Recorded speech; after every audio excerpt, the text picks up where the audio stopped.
believe, give charity for the pleasure of Allah, the pleasure of Allah. Oh, you who believe, read the Quran every night of Ramadan, night of Ramadan. Welcome, O Ramadan, it is Ramadan, it is Ramadan.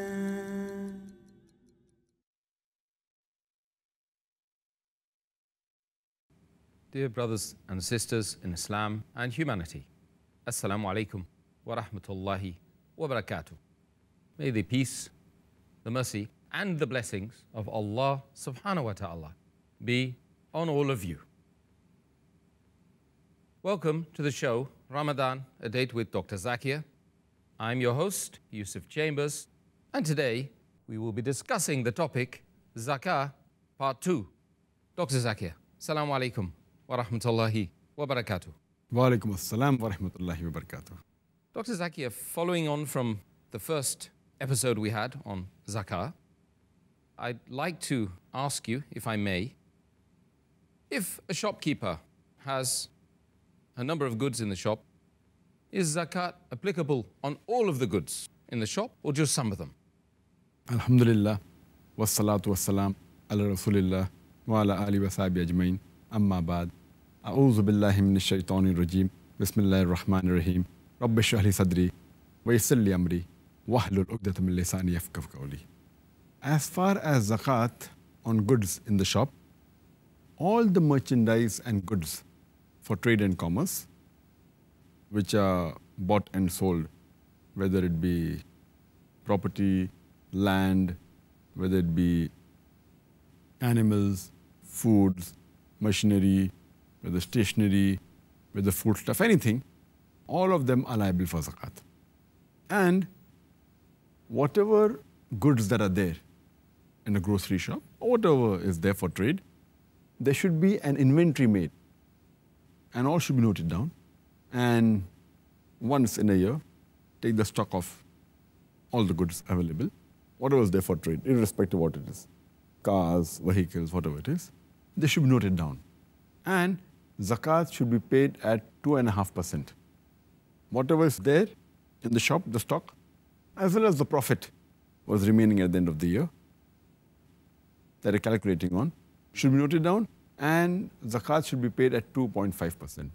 Except the land of the shop and the furniture and the vehicle used for transport, these can be exempted from zakat. Otherwise, all the trading stock, everything should be calculated for zakat. Okay, thank you for the answer. Now, in terms of paper currency, money, how should zakah be calculated? As far as paper currency is concerned, it is interchangeable with gold and silver. We should try and find out the value of your paper currency, and that keeps on changing. We can either evaluate what is the amount of currency that will reach the nisab level, either with the nisab of the gold, that is 85 grams of gold, or the nisab of the silver, that is 595 grams of silver. So we should try and find out what would be the cost of 85 grams of gold in your country, in your currency, or 595 grams of silver in your country, in your currency. Now, the difference of opinion that what should we take as nisab? Should we take the nisab of the gold or the silver? Some of the fuqaha say that take the lower limit so that a person gives zakat even though the nisab is low. Some of the fuqaha say that take the nisab which is higher so that that gives advantage to the poor person and need not pay till it reaches the higher level of the nisab. While other fuqaha say that since silver was used as a way of trading in the olden days, so we should take the nisab of the silver and try and find out what is your currency as far as 595 grams of silver is concerned. But this option is left. But if you really want to be more sure, then you can take the lower level of nisab. And normally silver, the rate of silver nowadays, 595 grams of silver is much less than 85 grams of gold. we should see what is the current value. Suppose you're calculating the zakat to be paid at one particular date, whether it be the first of Ramadan, whatever it is. We have to find out what is the value of 595 grams of silver or 85 grams of gold at that time. Now at present in India, the value of 1 gram of gold is approximately 900 rupees.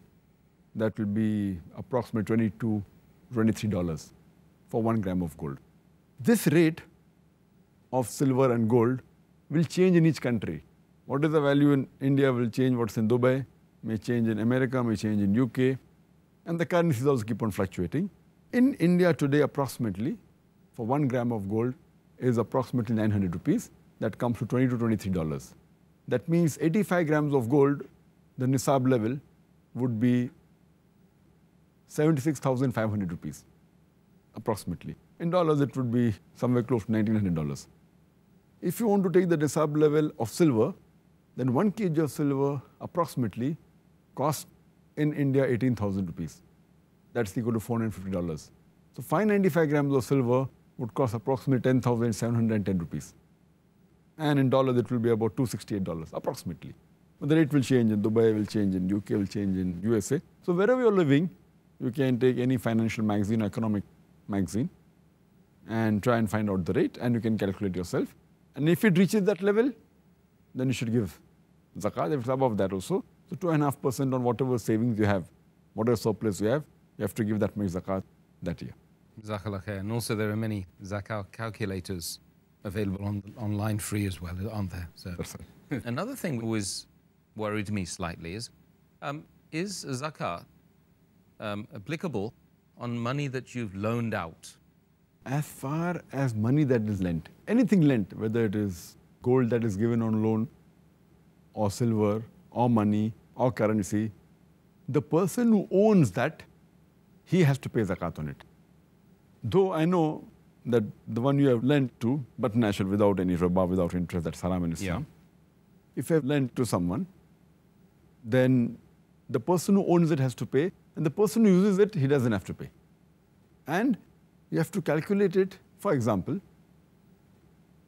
if you have given for a business deal, saying that we share the profit, then it is your money, yet you have to pay the zakat.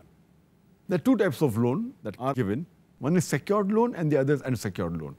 If you give to one of your friends or your relatives a loan without any riba, interest, just for the sake of Allah subhanahu wa ta'ala, if it is a secured loan, knowing the person is rich and return it to you, you have to pay zakat every year.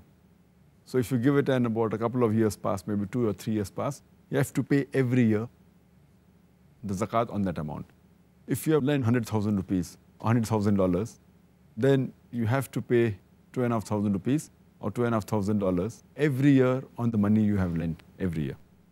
If you do not have the money you have lent is all that you had and you cannot pay zakat, then when it comes back to you, if it comes back to you after 3 years, then you have to pay for the 3 years. That is 3 into 2.5, you have to pay 7.5%. That's $7,500 or 7,500 rupees. And the other type of loan is an unsecured loan, where the person who you have given to, maybe is poor, and you have doubts whether he will be able to repay the money or not. If it is unsecured loan, and if you feel that you may not receive the loan you have given, so if you don't want to pay, you need not pay every year. But if you don't get the money, then you don't pay the zakat.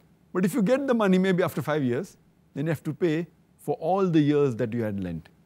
So if you have paid for 5 years, 5 into 2.5, that becomes 12.5%. So you pay 12,500 rupees or $12,500 on that amount. Okay, well, I think that's very clear. Thank you very much, Dr. Zakir, for that answer. Are there things which a Muslim does not have to pay zakah on? Yes, certain things are exempted from zakat. Number one is your personal goods, which are the basic necessities.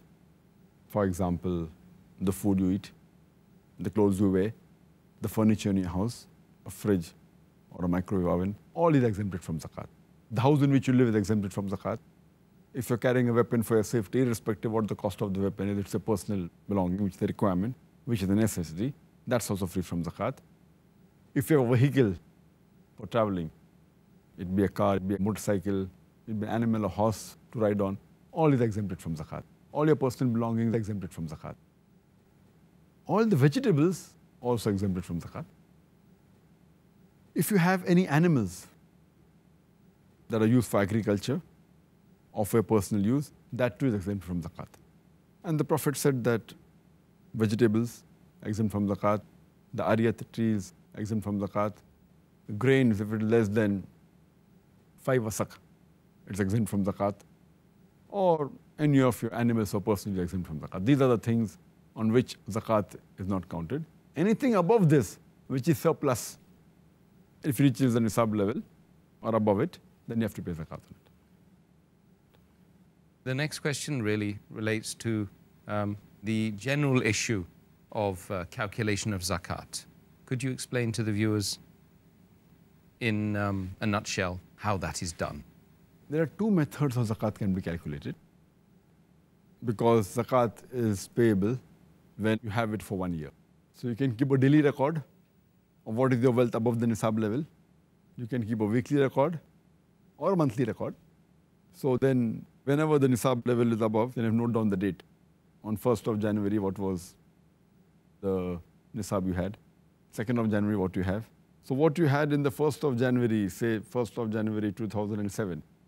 So 1st of January 2008, it will be liable for zakat. Then what you had on 2nd of January, calculate it. Then 3rd of January, or on weekly basis, or on monthly basis. But to keep a record of all this is very difficult. Then you'll be spending half the day in keeping the record, which will be difficult. So it's not practical at all. The easier method and a safe method, where mistake, inshallah, would be avoided, is picking one particular day in the full year and calculate it exactly 1 year after that. Most of the people prefer Ramadan because it is the month of charity and you get more blessings and more rewards. But Ramadan is not the only month that you have to pick up. You can pick up any day of the year. But it should be calculated according to the Hijri calendar, not according to the solar calendar. So 1st of January 2007, 1st of January 2008 is wrong. It should be 1st Shaban or 1st of Hajj. But since Ramadan is the most pious month, 1st of Ramadan, you can take any day of Ramadan. If you take 1st of Ramadan, calculate all the assets that you have. And next year, if it's 1st of Ramadan, 1420 Hijri, then 1st of Ramadan, 1421st Hijri, you should see what amount you have. Now, if you calculate only on one day and see exactly 1 Hijri year later, 1 lunar year later, it is the safest method. There can never be any possibility that you will give less zakat. There can be high chances you may give more zakat, but never less. Why?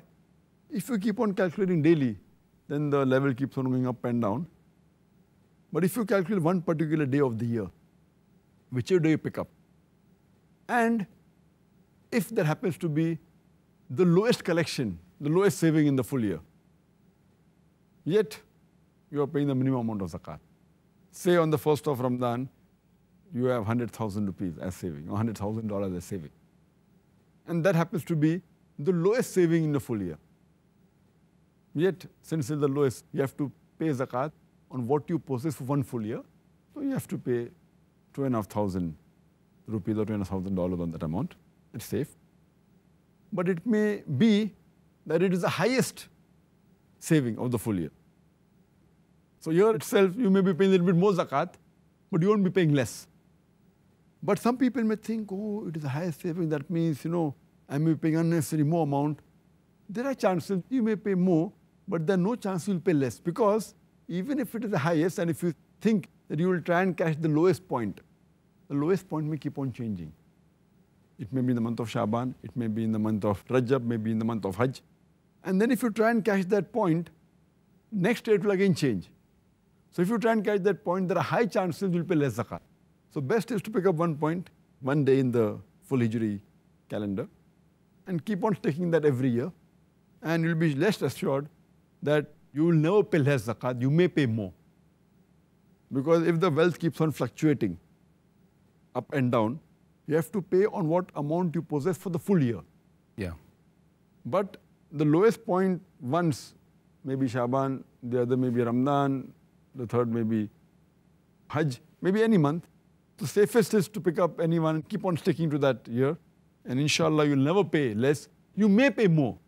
Sometimes 10% more, 20% more, 30% more. It will never be less, inshallah. So this is the safest method and it's the best method.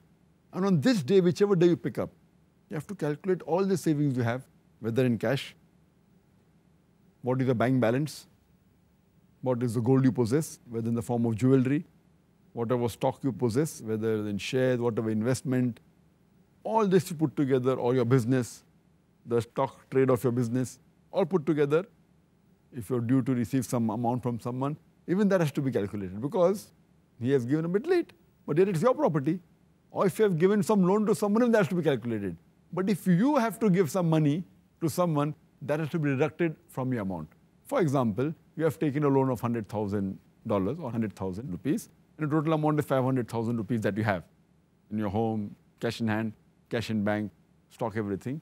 So you have to minus from 500,000, 100,000. So you have to pay zakat on 400,000. But if you possess 500,000 and you have given loan of $200,000 to somebody else, and you have to receive $100,000 because the goods you have sold, so 500 plus 200,000 plus 100,000, you have to pay zakat on $800,000. So in all, you have to calculate on one particular day of the year, and then you have to pay zakat 2.5% on that.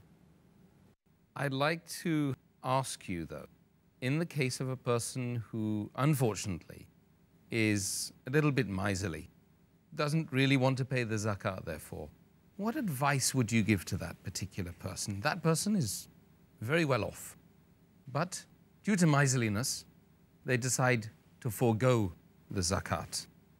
What's your advice to that person? There are various verses in the Quran and several ahadith which you can narrate to these people who are miser and don't want to give zakat in order to encourage them to give zakat.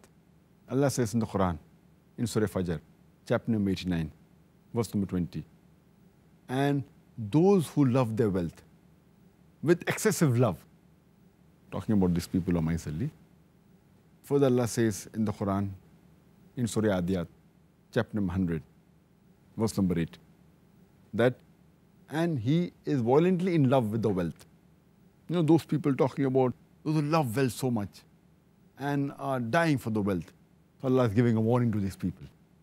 Allah says in Surah Taqabun, chapter number 64, verse number 15, that your wealth and your children are a trial for you, are a test for you.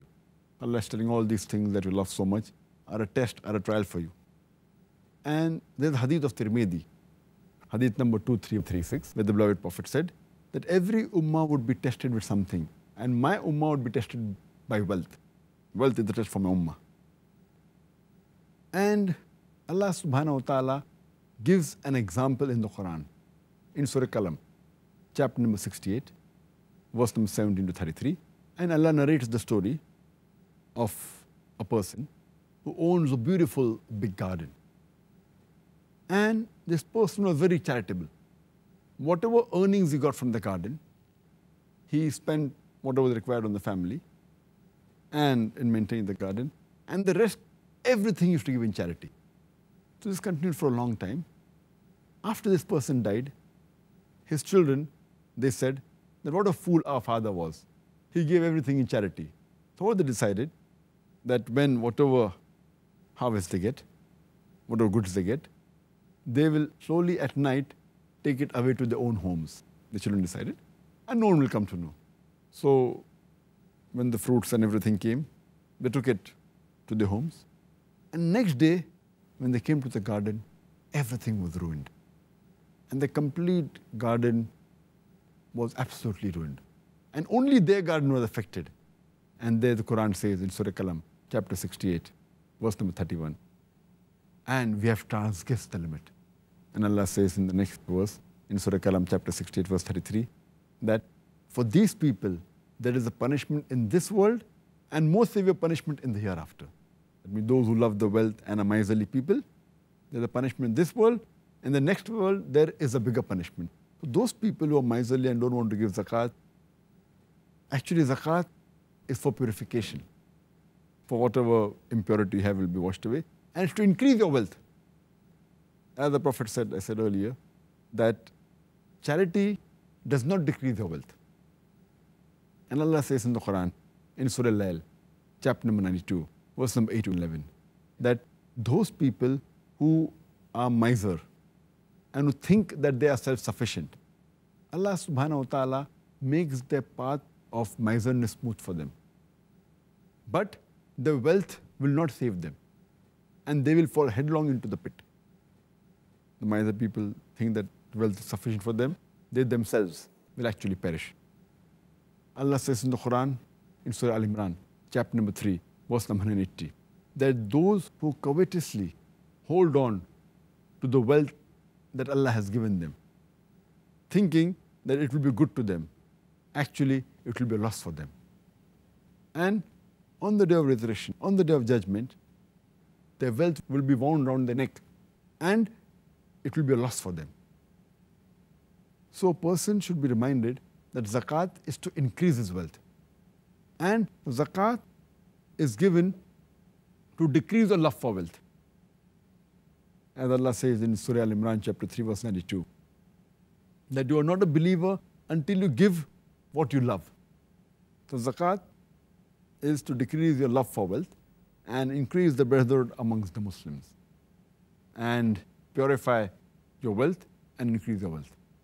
Well, Dr. Zakir, I think we've now reached the stage where we've defined zakat and how it's calculated. But I'd like to move on now to the different categories of people who are eligible to take the zakat or to whom the zakat is paid. Could you first confirm the different categories of people that can first receive the zakat? The categories of people who can receive zakat is mentioned in Surah Tawbah, chapter number 9, verse number 60. The first is the fuqara, that is the poor. Second is the masakin, that is the needy. Third is the amilun, those who are involved in collection of the zakat. Fourth is muallafatul qulub, those whose hearts are inclined towards Islam. Fifth are the riqab, that is zakat can be given to free a captive or in bondage. Sixth are the gharimun, those who are debtors. Seventh is fi sabilillah, zakat can be used in the way of Allah subhanahu wa ta'ala. And eighth is the ibn sabil, that's the wayfarer. So there are 8 categories specified in the glorious Quran to whom zakat can be given. Dr. Zakir, can you also, as a point of reference, what is the punishment for a person who forgoes the obligation of zakat? The punishment for those people who refuse to pay zakat or are neglectful in paying of zakat, and a beloved Prophet ﷺ said, it's hadith of Tabrani, that the person who does not pay zakat, his wealth will be destroyed. And the Prophet said further, in a Sahih hadith of Sahih al-Targhib, volume number 1, hadith number 758, that those who are neglectful in paying of zakat, there will be a calamity brought to them, maybe like famine, etc. Further, the beloved Prophet said in Ibn Majah and Al-Hakim, that those who are neglectful, those who refrain from paying zakat, Allah subhanahu wa ta'ala will not send rain on them. If it wouldn't have been for the animals and cattle that they have, rain wouldn't have been sent down to them. And Allah says in the Quran, in Surah Tawbah, chapter number 9, verse number 34 and 35, that those who bury gold and silver and spend it not in the way of Allah subhanahu wa ta'ala, that means do not give zakat, announce to them a grievous penalty.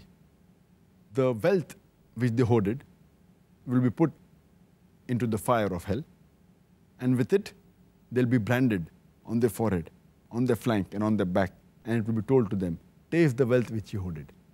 And a beloved Prophet ﷺ said, it's mentioned in Hadith, Sahih Bukhari, Book of Zakat, volume number 2, hadith number 1403, that those people who do not pay zakat, on the day of judgment, their wealth which they have hoarded, on which they have not paid zakat, would be made into a snake, which is a bald-headed snake, bald-headed male poisonous snake, which has marks above the 2 eyes, and it would be wound around the neck, and it would sting at the cheeks, and would say that I am your wealth which you treasured. And the Prophet says, and repeats the verse of the Quran Allah has revealed in Surah Imran chapter 3, verse 108, that those who covet the wealth which Allah has given and thinking that will be good to them and not spend in the way of Allah subhanahu wa ta'ala, the wealth will be wound around the neck and it will not benefit them. So this is a punishment for a person who does not give zakat. Further, beloved Prophet said, it's mentioned in Sahih Muslim, volume number 2, in the book of Zakat, hadith number 2161. The beloved Prophet said that those people who do not give zakat on the cattle, these cattle, their horns would be broken, or would be twisted, or would not be with horns, and with the horns, they would gore the master. And some of the cattle would trample beneath the feet. And this will continue happening till the full day. And one day will be equal to 50,000 years. That's the day of resurrection. And then it will be decided whether these people will go to hell or heaven. Further, it's mentioned in the hadith of Bukhari, volume number 2, in the book of Zakat, hadith number 1399 and 1400. There were some Arabs who revolted. They don't want to pay zakat. Hazrat Abu Bakr, may Allah be pleased with him, he said that these Arabs, Muslims, who do not want to pay zakat, he will wage a war against them.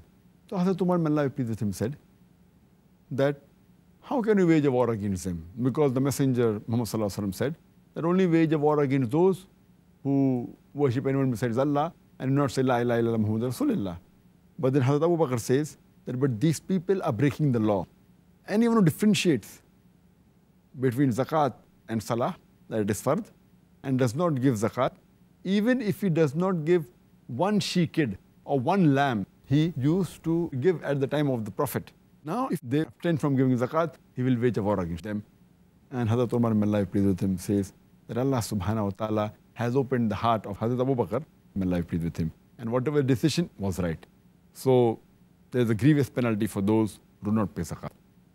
May Allah subhanahu wa ta'ala protect us from not paying the zakat and being amongst those who will be punished as a result of that. Dr. Zakir Naik. Ameen.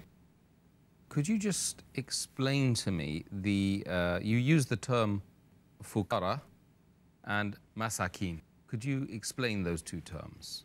The meaning of the word fuqara is a poor person, a person who may not have enough money or wealth for his basic necessities. May not have money for his food, lodging, boarding, clothes, furniture, etc. As far as the masakin is concerned, it is a needy person. He may have some of his needs fulfilled, some may not be fulfilled. He may be very poor, he may be less poor.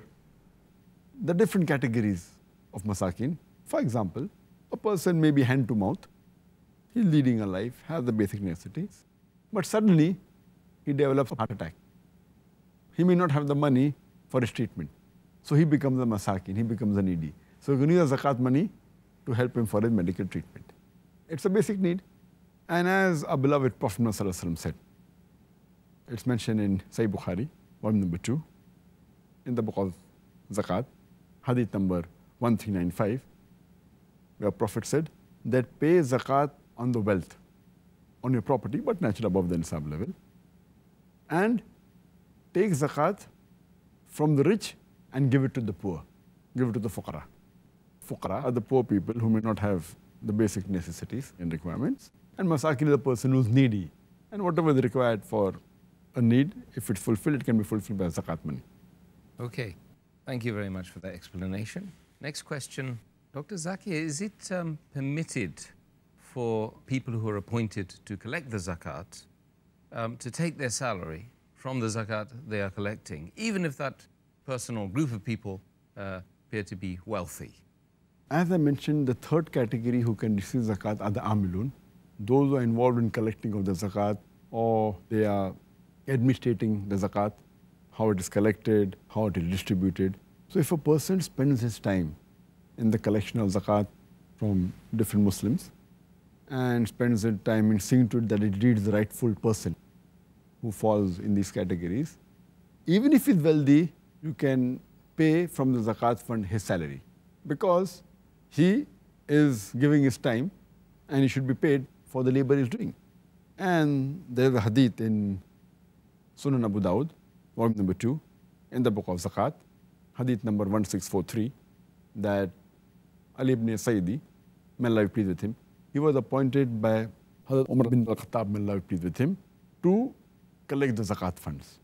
And after he collected and gave it to Hazrat Umar, may Allah be pleased with him, so he needs the zakat money to help him for his medical treatment. It's a basic need. And as our beloved Prophet ﷺ said, it's mentioned in Sahih Bukhari, volume number 2, in the book of Zakat, hadith number 1395, where Prophet said that pay zakat on the wealth, on your property, but naturally above the nisab level, and take zakat from the rich and give it to the poor, give it to the fuqara. Fuqara are the poor people who may not have the basic necessities and requirements, and masakin is the person who's needy, and whatever is required for a need, if it's fulfilled, it can be fulfilled by zakat money. Okay, thank you very much for that explanation. Next question, Dr. Zakir, is it permitted for people who are appointed to collect the zakat to take their salary from the zakat they are collecting, even if that person or group of people appear to be wealthy? As I mentioned, the third category who can receive zakat are the amilun, those who are involved in collecting of the zakat, or they are administrating the zakat, how it is collected, how it is distributed. So if a person spends his time in the collection of zakat from different Muslims and spends his time in seeing to it that it reaches the rightful person who falls in these categories, even if he's wealthy, you can pay from the zakat fund his salary, because he is giving his time and he should be paid for the labor he's doing. And there is a hadith in Sunan Abu Dawud, volume number 2, in the book of Zakat, hadith number 1643, that Ali ibn Sayyidi, may Allah be pleased with him, he was appointed by Hazrat Umar bin al-Khattab, may Allah be pleased with him, to collect the zakat funds. And after he collected and gave it to Hazrat Umar, may Allah be pleased with him, Hazrat Umar, may Allah be pleased with him, he gave him some money. So he said, I did it for Allah subhanahu wa ta'ala. My reward will come from Allah subhanahu wa ta'ala. I don't require this money. So he said, take it and keep it, because I was also appointed by the messenger of Allah subhanahu wa ta'ala, and he gave me money, and when he gave me money, I said somewhat same thing what you had said. But he told me that if you are given something for which you have not asked, don't refuse it and use it for a personal thing and take it as sadaqah. So even though you're rich, if someone gives you, so this proves that a person who's rich also can be given for the service he has given for collecting and the administration of the zakat funds. Jazakallah khair. Could you just explain when it comes to the term, to those peoples whose hearts are inclined towards Islam or the religion, who does that include, that category of people? This is the fourth category mentioned in the Quran in Surah Tawbah, chapter 9, verse number 60, Mu'allafatul Qulub, those whose hearts are inclined towards Islam. There are various categories that can come in this. For example, can be used for propagation, those who are newly converted Muslims, or rather the word revert is the right word. They have reverted to Islam, and to strengthen their faith, the money can be used. It can be used for the propagation to see to it that non-Muslims are given knowledge of Islam, so their hearts come toward Islam.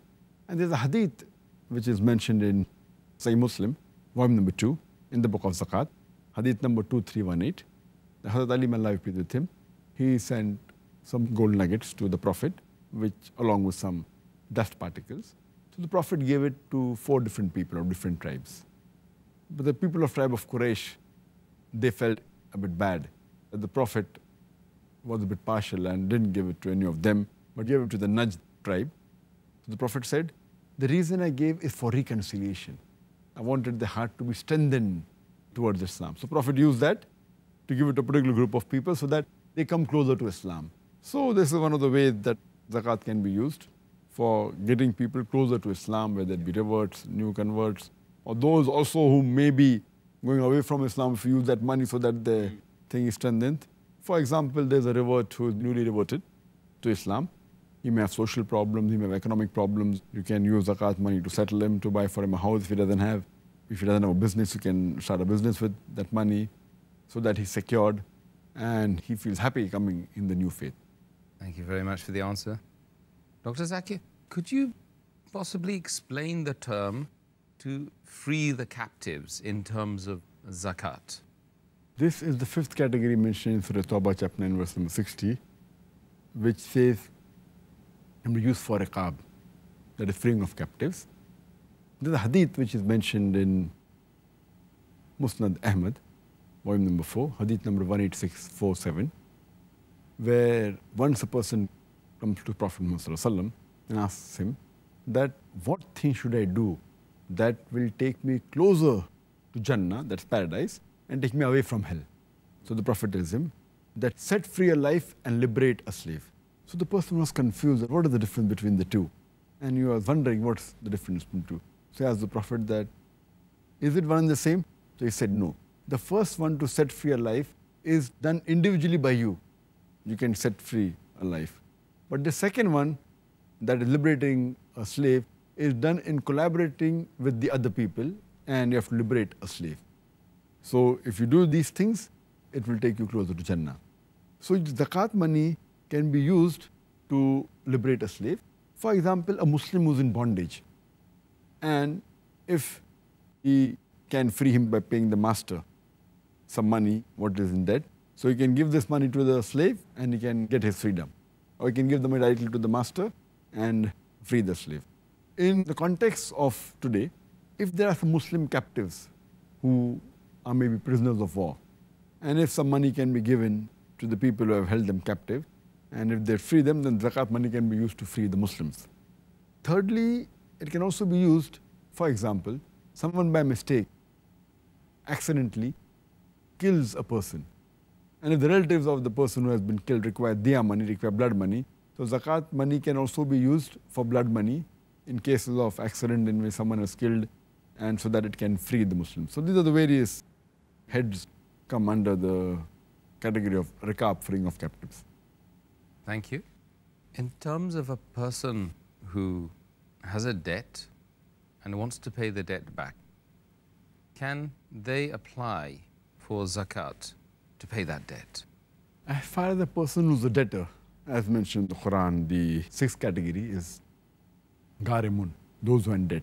So those who are in debt, they can surely ask for zakat money, they can apply, they can ask for zakat money, because normally a person may not be aware that a person is in debt. So he can ask, he can even beg. And there's a hadith in Sahih Muslim, volume number 3, hadith number 3777, where a person comes and begs to the Prophet. A lot of loss that is taking place. He buys some fruits and there's a loss in his business and he's in great debt. So he goes to the Prophet and begs him to help him. So the Prophet says that give him out of charity, give him out of zakat money. But even after money was given, it wasn't sufficient to pay his debt back. So the person who he owed the debt to, the Prophet says, take what you get and write off the rest of the debt. And there's a hadith which is mentioned in Sahih Muslim, volume number 2, in the book of Zakat, hadith number 2271, where a person who is in debt, he comes to the Prophet and he begs the Prophet for help. So the Prophet says, wait till we get the sadaqah and inshallah we'll give you the sadaqah money. The Prophet tells him that it's not permitted for a person to beg unless he falls in 3 categories. Number 1 is unless he's in debt. He can keep on begging till he has given back his debt. Category 2 is a person who has been struck by a calamity and doesn't have the basic requirements of sustenance, so he can beg till he gets his sustenance. And the third is a person who has been smitten by poverty and he is very poor and he comes in the fuqara category, then also he can beg till the time he gets his basic necessity. So for a person who's in debt, according to Islamic Sharia, he can apply, he can ask, and he can receive the zakat money. Dr. Zakir, can zakat fund be used in order to propagate Islam? And furthermore, does this category fall under the title jihad fi sabilillah? The seventh category mentioned in the Quran, in Surah Tawbah, chapter 9, verse number 60, it is fi sabilillah. Jihad fi sabilillah is one of the categories of fi sabilillah. Fi sabilillah means in the way of Allah subhanahu wa ta'ala. Jihad fi sabilillah means striving in the way of Allah subhanahu wa ta'ala. And in context, it means the person who is fighting for the cause of Allah subhanahu wa ta'ala. So surely zakat can be used for paying the salary of a person who's fighting in the way of Allah subhanahu wa ta'ala, can be used for buying weapons if he is fighting to protect the Muslims. In the broader sense, jihad fi sabilillah means striving in the way of Allah subhanahu wa ta'ala in any way. But the category mentioned in the Quran is fi sabilillah, that is in the way of Allah subhanahu wa ta'ala. And surely in this category, it can be used for the propagation of Islam. For example, it can be used for distribution of Islamic literature. It can be used for holding Islamic conferences in which people become closer to Allah subhanahu wa ta'ala. And this category can also come in mu'alla futuh qulub, those whose hearts are inclined towards Islam. And furthermore, zakat can be used for propagation, like having Islamic program on the satellite channel.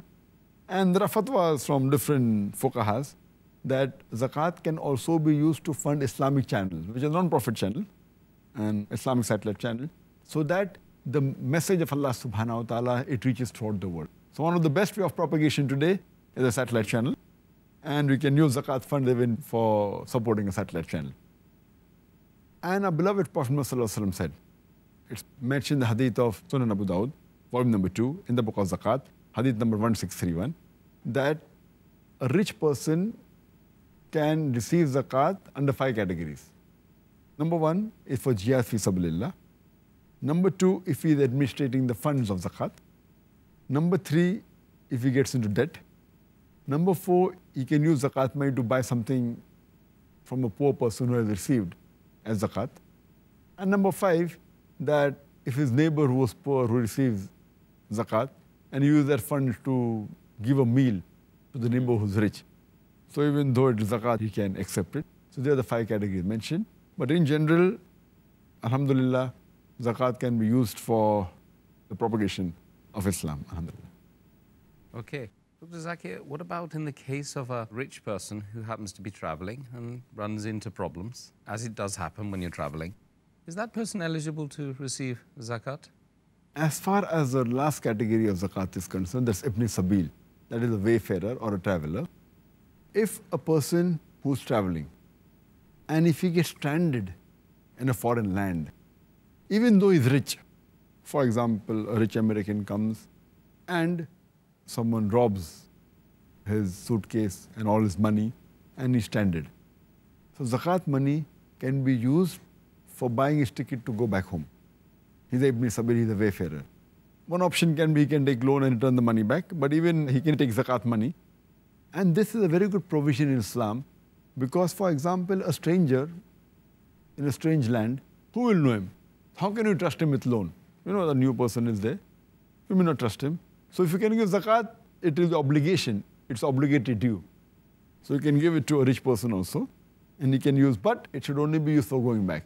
You can't use zakat's fund so that he stays for long there and he uses the hotel and he has luxurious food, etc. It should be structured that he goes back to his place so that we help him out with the minimum requirement so that he reaches back safely home. Dr. Zakir, what about the different categories of people who are not eligible to receive zakat?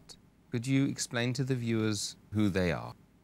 Amongst the categories who are not eligible, those who do not fall in the 8 categories mentioned in Surah Tawbah, chapter number 9, verse number 60, but natural, are not eligible to receive zakat as a general rule.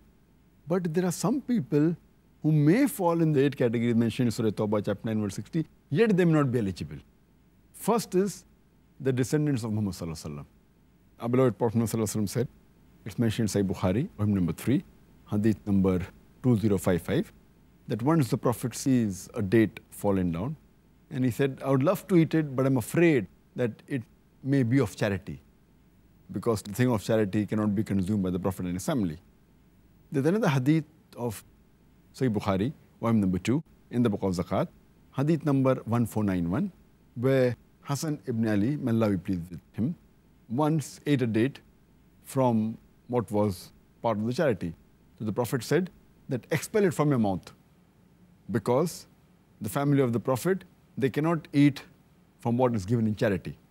The reason is basically that people should not allege that the Prophet, is taking zakat. Zakat is compulsory of the Muslims and Prophet having from it. So it is the rahmah of Allah subhanahu wa ta'ala, wisdom of Allah subhanahu wa ta'ala, that he has seen to it that people should not lay an allegation. That's what I feel is one of the reasons. And the second category, those people who may fall in that category that are not eligible, is if he's a non-Muslim, if he's a non-believer. As Prophet Muhammad said, there's a hadith mentioned in Sahih Bukhari, volume number 2, in the book of Zakat, hadith number 1395. The Prophet said that it's compulsory to give zakat on your wealth, on your property, and take wealth from the rich and give it to the poor. He told the Muslims. So it means that non-Muslims, but not excluded. Even the rich man is excluded. The rich man, you cannot fall in the category who cannot receive zakat. And furthermore, the Prophet said, it's mentioned in the hadith of Tirmidhi, hadith number 661, the beloved Prophet Muhammad said that a person who is rich and able-bodied, he should not be given zakat. That means a rich person who can really do some work and do a job, so but naturally should not be given zakat unless he is doing a job and the salary he gets is not sufficient for his basic needs. Then but naturally he may be able-bodied, yet you can give. But a normal person who is able-bodied, who is not doing a job and begging and asking for zakat, the Prophet never approved of it. And the last category is you cannot give zakat to a person who is a dependent. He may fall in the 8 categories. He may be poor, he may be masakin, he may be needy, he may be in debt. But a person who is a dependent, like for example, a person cannot give zakat to his wife, because the wife is a dependent. A person cannot give zakat to his son or his daughter, because the children are dependent on the father. Similarly, a son cannot give zakat to his father and mother because they are the dependents. So this is the 5th category who zakat cannot be given, even though they may fall in the 8 categories of who have been permitted to receive zakat in Surah Tawbah, chapter 9, verse number 60. Dr. Zakir, in the case of a person who wishes to give zakat to a non-dependent family member, what is the ruling on